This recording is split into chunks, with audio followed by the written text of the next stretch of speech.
அஸ்ஸலாமு அலைக்கும் வரஹ்மத்துல்லாஹி வபரகாத்துஹு. அன்பார்ந்த நேயர்களே, இன்று 17வது நோன்பை பிடித்து இருக்கின்றோம். 17வது நோன்பு இஸ்லாமிய வரலாற்றில் மிக முக்கியமான ஒரு தினம். இஸ்லாமிய வரலாற்றை எடுத்துக்கொண்டா அதில் மிக முக்கியமான போர்கள் நடைபெற்றிருக்கிறது. ஹிஜ்ரி 2ஆம் ஆண்டு, கிறிஸ்து வருஷம் 624வது ஆண்டு பத்ர் எனும் இடத்தில் முஸ்லிம்களுக்கும் முஸ்லிம் அல்லாத சகோதரர்களுக்கும் மத்தியில் ஒரு போர் நிகழ்ந்தது. அதுதான் பத்ர் யுத்தம் என்று சொல்லப்படும்.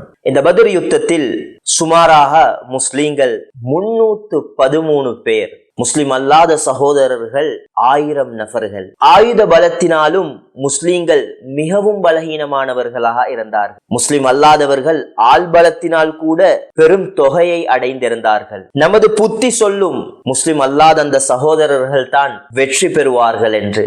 ஆனால் எதிர்பார்த்ததுக்கு மாற்றமாக நிகழ்வு நடக்குது. முஸ்லிம்கள் வெற்றி கொண்டார்கள்.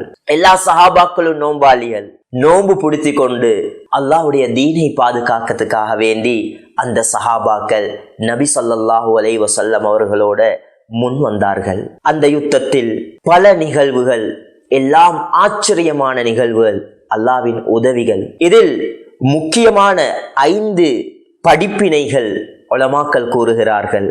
அதில் வெற்றி என்றது அது பொருளாதாரத்திலேயோ வசதி வாய்ப்பிலேயோ ஆயுத பலத்திலேயோ இல்ல இருக்குது, அது அல்லாஹ்வின் உதவியிலே மாத்திரமே இருக்கிறது என்பதாக.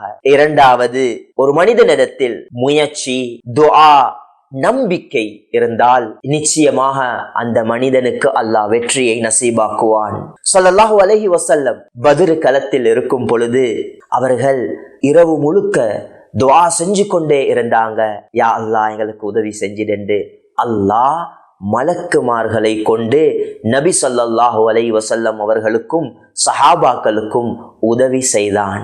அது மாதிரி 3வது, எந்த விடயத்தை செய்வதாக இருந்தாலும் மஷூராவுடன் செய்து கொள்வது, திட்டமிடுவது. ஸல்லல்லாஹு அலைஹி வஸல்லம் சஹாபாக்களோட ஆலோசனைகளை செய்து நாம் இந்த விடயத்தை எவ்வாறு செய்து கொள்ள வேண்டும் என்று திட்டமிட்டு அழகான முறையில் அந்த யுத்தத்தை வெற்றி கொண்டார்கள். நாமும் நம்முடைய வாழ்க்கையில் மஷூராக்கள் செய்து கொள்ள வேண்டும்.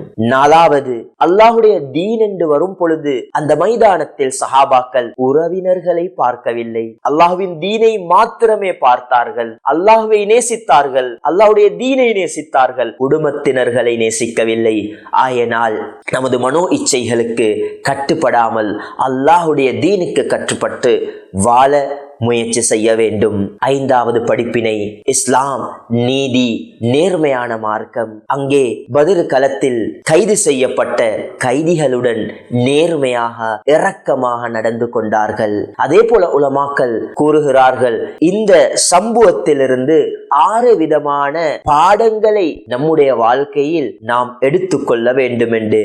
1வது, ஒரு மனிதனிடம் தக்வா இருக்க வேண்டும். குத்திப அலைக்குமுஸ் ஸியாம் கமா குத்திப அலல் லதீன மின் கப்லிக்கும் லஅல்லக்கும் தத்தகூன். இந்த நோன்பை நாங்க உங்களுக்கு கடமையாக்கி இருக்கிறோம். ஏனென்று தெரியுமா?